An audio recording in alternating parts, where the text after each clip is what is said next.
বেলগাছিয়া ভাগাড় ঘিরে ক্রমবর্ধমান অসন্তোষের মুখে শেষ পর্যন্ত পিছু হটতে বাধ্য হলো হাওড়া পুর নিগম।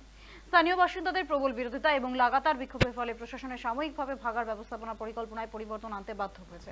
তবে হাওড়া পুর নিগমের মুখ্য প্রশাসক সুজয় চক্রবর্তী জানিয়েছেন, সমস্যা সমাধানে নতুন পরিকল্পনা তৈরি করা হচ্ছে এবং শীঘ্রই বিকল্প ব্যবস্থা নেওয়া হবে। বুধবার আড়ুপাড়া এলাকাতে ভাগাড়ের বজ্র ফেলার পরিকল্পনার প্রতিবাদে স্থানীয় বাসিন্দারা রাস্তায় নেমে বিক্ষোভ দেখান। বিক্ষোভকারীদের দাবি, ওই এলাকায় নতুন করে ভাগাড় প্রতিস্থাপন করা যাবে না।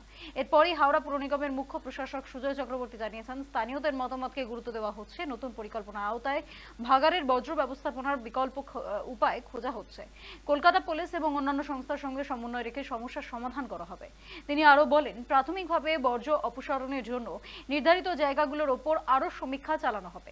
পাশাপাশি স্থানীয়দের সঙ্গে আলোচনার মাধ্যমে একটি গ্রহণযোগ্য সমাধান খোঁজা হবে।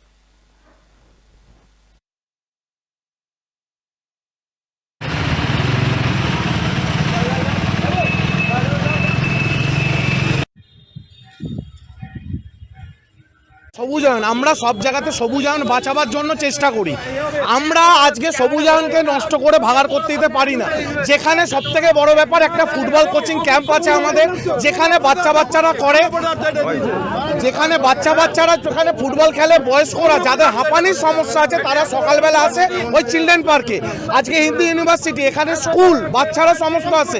আমরা ভবিষ্যৎ প্রজন্মের দিকে তাকিয়ে এই জিনিস করতে দিতে পারি না, কারণ আমরা তাদের কাছে কি জবাব দিয়ে রেখে গেলাম। সেই জায়গা থেকে ভাগাড়ের জিনিস ভাগাড়ে যাওয়া উচিত, ভাগাড়ের জিনিস জনবসতি এলাকা আসা উচিত নয়। সেই মানুষদের যারা আছে তাদেরকে এখানে নিয়ে আসুন। মানুষের সাথে সবসময় আমরা পরিষেবা দেবো, কিন্তু ভাগাড়কে ভাগাড়ের জায়গায় নিয়ে যান যেখানে এক্সিস্ট করে। একটা জনবসতি জায়গায় ভাগাড় আসতে পারে না, এটাই দাবি সব থেকে বড় ব্যাপার। প্রাথমিক বিদ্যালয় আছে, এখানে লোক মর্নিং ওয়াক করতে আসে। সব থেকে বড় কথা, বেলগেছিয়া ভাগাড়ে যারা বিপর্যস্ত হয়েছে তাদেরকে এনে রাখুক, কিন্তু বেলগেছিয়া ভাগাড়ের ময়লা যেন না আনে। আমরা সরকারের উন্নয়নের পক্ষে, আমরা সরকারকে বারবার বলবো, মা মমতা বন্দ্যোপাধ্যায়কে আমরা ওইটাই বলবো, যেন এই ভাগাড়টা যেন না এখানে তৈরি হোক।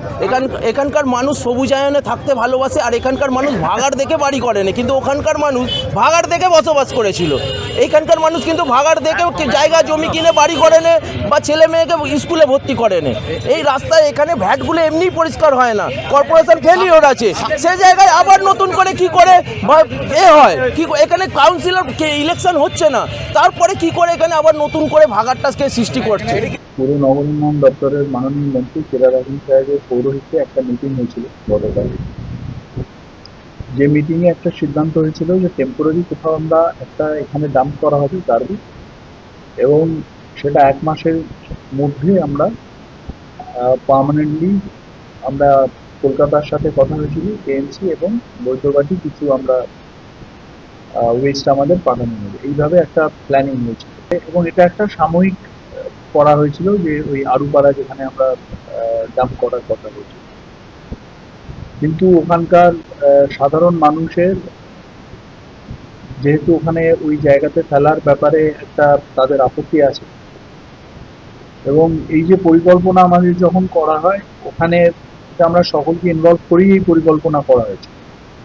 এখানে আমাদের ওই কেন্দ্রের বিধায়ক সহ সমস্ত আমাদের পুলিশের আধিকারিক, আমাদের মাননীয় সিপি সাহেব, জেলা শাসক থেকে শুরু করে সবার সম্মতিতে এই প্ল্যানিং আমাদের হয়েছিল যে সাময়িক আমরা ওখানে ফেলবো, তারপরে আমরা কেএমসিতে নিয়ে যাওয়া হবে। বাট যেহেতু সেখানে একটা স্থানীয় সমস্যা হয়েছে, সেই জন্য আমরা আপাতত যেটা ঠিক হয়েছে, আমরা কলকাতা পুরসভাকে ধন্যবাদ জানাতে চাই যে তারা এগিয়ে এসেছেন, কারণ তারা একটু সময় চেয়েছিলেন। কারণ এত বড় একটা গার্বেজ তাদের ওখানে হঠাৎ যাবে, তাদেরও একটা রেগুলারের গার্বেজের তাদের ফ্লো আসে, তো সেইটা সামলে তারা এত বড় একটা শহরের গার্বেজ নেওয়াটা তাদের কাছেও একটা প্রেশার ছিল, যার জন্য তারা একটা সময় চেয়েছে, খুব স্বাভাবিক কারণ, এবং সেটা তারা লেস দ্যান 1 মান্থ চেয়েছিলেন।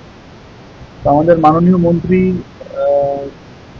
আমাদের আবার যেভাবে আমাদের জলের সময় আমরা দেখলাম উনি যেভাবে আমাদের সাহায্য করেছেন, এবারেও আমাদের মাননীয় মন্ত্রী চিরাগ হোসেন সাহেব, আজকে কলকাতার মেয়র, উনি যেভাবে এগিয়ে এসছেন হাওড়ার সমস্ত গার্বেজকে উনি আপাতত বলেছেন আমরা কলকাতা পুরসভার যে ওখানে বেঞ্চিং গ্রাউন্ড আছে সেখানে পাঠানোর জন্য। তো আমরা হাওড়াবাসীর মানুষ হিসেবে কৃতজ্ঞ